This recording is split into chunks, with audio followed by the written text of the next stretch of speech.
see a dam like this, few of us imagine what the river and its ecosystems used to look like before all this happened. But today, with thousands of outdated dams across the country facing possible removal, communities are now faced with two huge questions. What's the worth of restoring a river? And how can dammed rivers like this be restored?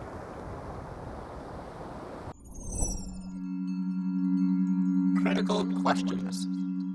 What's the worth of restoring a river? How can dammed rivers be restored? So who determines the worth of a river? It depends on who you ask.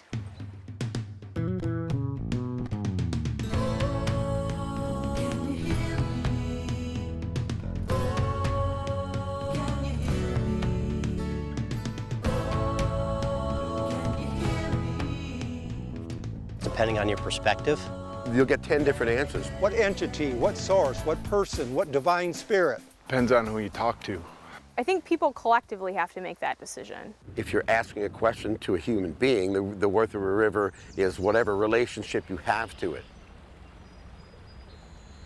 Cold water fisheries is really my thing. I fish for trout, I fish for steelhead. And I think that's why a lot of fly fishermen fly fish, because it really, the water running around your legs will really remove the stress from your body. And you don't hear anything but water. Maybe you'll hear birds, a little bit of wind in the trees. You'll never find that in the confines of a city, so it's priceless. There's just no price you could put on something like that. As a biologist or ecologist, I might determine the worth of a river based on its ability to produce high-quality fisheries, good water quality. The Boardman River it's a world-class fishery, and there's a reason that it supports a world-class fishery, because it has really, really cold water.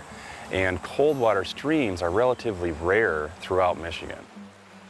But cold water streams support fish species that are really sensitive to environmental degradation.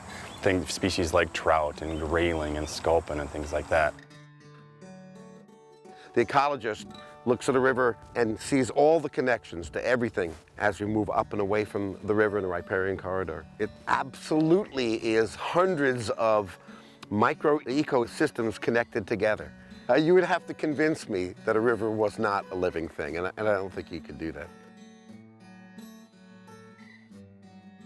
Upstream, there may be the very passive, quiet area, possibly people just enjoying nature sitting there or kayaking down silently. Downtown, we have the social impacts, where we have a different type of use of the water. You have the activity of the bridges going over, people looking at the water, people playing in the water, again, kayaking, a lot more interaction and development around the water. So it's a social aspect of the health of a community to utilize its best assets. And let's face it, the water is the best asset here. When you look at this river at a community standpoint, it flows right through the center of town. I mean, this river is the heartbeat of Traverse City. I mean, even though it's urbanized, it's still a gem. Find more science smarts at intotheoutdoors.org.